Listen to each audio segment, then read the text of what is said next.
السلام علیکم ورحمۃ اللہ تعالی وبرکاتہ۔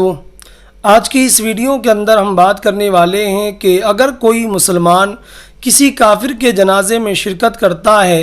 کافروں کی رسوم کو ادا کرتا ہے، تو اس کے لیے حکم شرع کیا ہے؟ تو آپ یہاں پر ذہن میں رکھیں کہ ایک مسلمان کسی کافر کا کفن دفن اس وقت کر سکتا ہے جبکہ اس کافر کو کوئی دفن کرنے والا نہ ہو، لیکن ایسی صورت میں بغیر مراعات سنت یعنی سنت کی رعایت کیے بغیر اس کو ایک گڑھے کے اندر اسی طرح دبا دیا جائے گا، اور یہ اسی وقت ہے جبکہ کافر کا کوئی قریبی رشتہ دار اس کے عزیز و اقارب میں سے کوئی نہ ہو۔ لیکن اگر مان لیں کہ اس کافر کے قریبی رشتہ دار ہیں، اس کے عزیز و اقارب ہیں،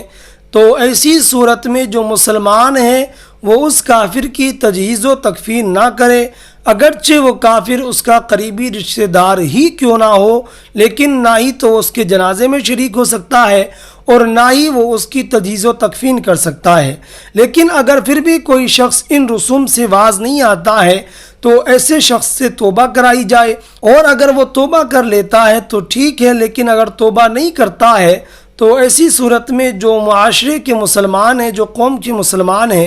وہ اس سے علیحدگی اختیار کر لیں، وہ اس سے دور ہو جائیں، اور یہ دوری اس وقت تک باقی رکھنی ہے جب تک کہ وہ شخص اپنے اس فعل سے باز نہ آ جائے، اپنے اس فعل سے توبہ نہ کر لے۔ تو گفتگو کا حاصل یہ ہے کہ اگر کافر کے لیے کوئی قریبی رشتہ دار نہ ہو، اس کا کوئی قوم والا نہ ہو جو اس کو دفن کر سکے، تو ایسی صورت میں ایک مسلمان اس کو گڑھے کے اندر دبا سکتا ہے، اس کی تدفین کر سکتا ہے۔ لیکن اگر اس کے قوم والے، اس کے عزیز و اقارب موجود ہیں، تو ایسی صورت میں اگرچہ وہ قریبی رشتہ دار ہی کیوں نہ ہو، اس کے جنازے میں اور اس کے کفن دفن میں شرکت کرنا قطعاً درست نہیں ہے۔ ایسی صورت میں اگر کوئی جان بوجھ کر یہ کرتا ہے تو اس کے لیے توبہ لازم ہے، اور چاہیے کہ وہ اپنے فعل سے باز آ جائے۔ تو امید کرتا ہوں اس ویڈیو کے ذریعے آپ پر مسئلے کی وضاحت ہو گئی ہوگی۔ تو گزارش کرتا ہوں کہ اگر آپ چینل پر نئے ہیں تو اس کو سبسکرائب کر لیں اور ویڈیو کو زیادہ سے زیادہ شیئر کریں۔ ملتے ہیں کسی اگلی ویڈیو کے اندر،